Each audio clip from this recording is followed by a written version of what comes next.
What are the differences between? Yeah, it's video. That's my battery died on this one. So, what have been the differences in your experiences between smaller budgeted films and larger budgeted films, and which do you enjoy better? For some reason, I imagine you like doing small ones. You have more freedom, but maybe I'm wrong. Well, the craft service is not as good right now on the low budgets. You know, I mean, with an independent film, there's pros and cons because you have less time, but you're in more of a condensed creative bubble in a way because you've got to churn this thing out. You know, you want me to turn this over? Oh, that's the Fox one. What does that still work? Can you flip it? You know, I think that I'll flip.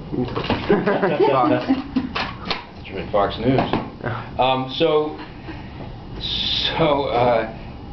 You know, I think it's sort of a studio film's longer. You're talking about 3 to 4 months, and you have to do a lot of waiting around. And where an independent film, you have less money, but if you're doing especially a lead role, you're working all the time, so it does feel slightly more creative actually, but you don't make as much money.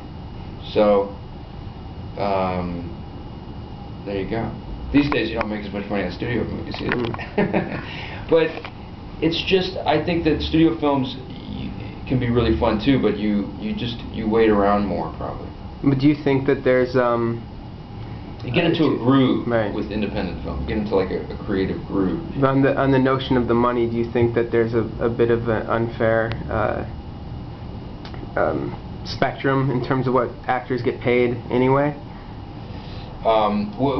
Which films? Which film? No, I mean in general. Do you think? I mean, should there be more median, compensation for what actors do versus, stars getting so many millions? Yeah, I think there is too many extremes. I think it's either they're getting paid, just obscene amounts of money, or they're getting paid not enough to pay their bills. And I think, actors I know who have done a lot of films, sometimes are getting paid scale, which is the lowest, the union rate you can get, and I think it's tough, man. It's tough, I have friends of mine who are actors who aren't famous, and it's hard. They have to they're just people don't understand. It's for actors like that, it's like being a carpenter. It's like they're just going to work and they're barely able to make a living, sometimes. So it's